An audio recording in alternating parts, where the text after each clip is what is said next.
বিদ্রোহ বলে যে শব্দটা আজকে থেকে পরিত্যাগ করবেন আপনারা। এটা কোনো বিদ্রোহ ছিল না, এটা পরিকল্পিত খুন,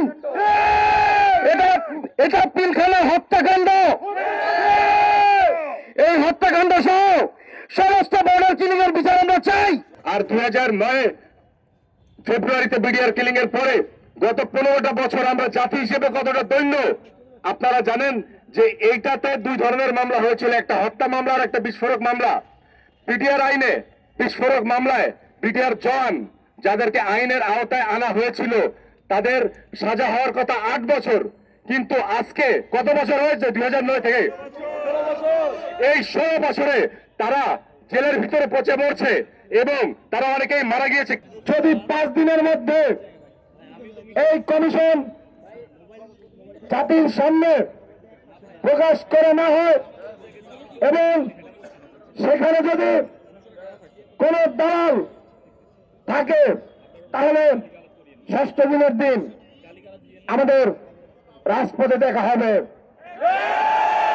তারা যেন তাদের গতি নিয়ে সতর্ক থাকে। আমরা ছাত্র জনতার পক্ষ থেকে বলতে চাই, প্রথমত কমিশনে দেশপ্রেমিক সিনিয়র অফিসার এবং এই বিডিআর হত্যাকাণ্ডের পূর্বপর সম্পর্কে অবহিত আছেন এমন ব্যক্তিদেরকে অবশ্যই কমিশনে রাখতে হবে। ভুক্তভোগী পরিবারের সদস্যকে কমিশনের সদস্য হিসেবে বিবেচনা করতে হবে এবং সেখানে অবশ্যই বৈষম্য বিরোধী ছাত্র আন্দোলনের পক্ষ থেকে ছাত্র প্রতিনিধি রাখতে হবে।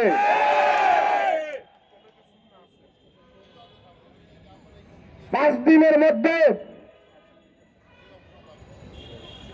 যেই কমিশন গঠিত হবে সেই কমিশনের রিপোর্ট দ্রুততম সময়ের মধ্যে দিতে হবে।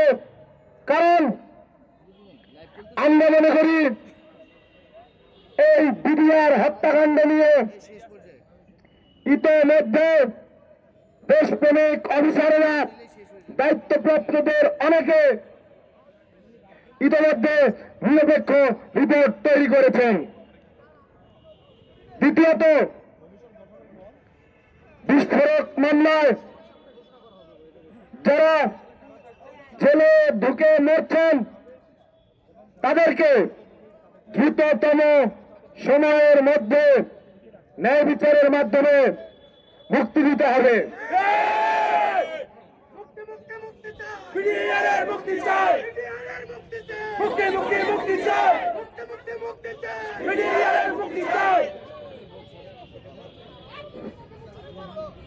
তৃতীয়ত,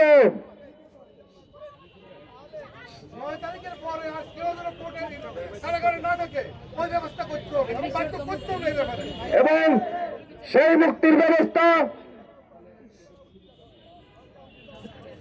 আগামী যেই শুনানি আছে সেই শুনানির দিন যেন সারা বাংলাদেশের মানুষের কাছে এই খুশির সংবাদটি পৌঁছে যায়। তৃতীয়ত, স্বরাষ্ট্র মন্ত্রণালয়ের দায়িত্বে যে উপদেষ্টা আছেন এবং আইন উপদেষ্টা দুজনের বক্তব্যের বিচারিতার ব্যাখ্যা দিতে হবে। তৃতীয়ত, চতুর্থত, বাংলাদেশের সীমান্তরক্ষী বাহিনীর নাম বর্ডার গার্ড বাংলাদেশ থেকে পূর্বতন বাংলাদেশ রাইফেলসে ফেরত নিতে হবে এবং সর্বশেষ যে সকল দেশপ্রেমিক অফিসার এবং জওয়ানের লাশ শনাক্ত করা হয়নি তাদের লাশ তদন্তপূর্বক শনাক্ত করতে হবে এবং যথাযথ রাষ্ট্রীয় মর্যাদা তাদেরকে দিতে হবে।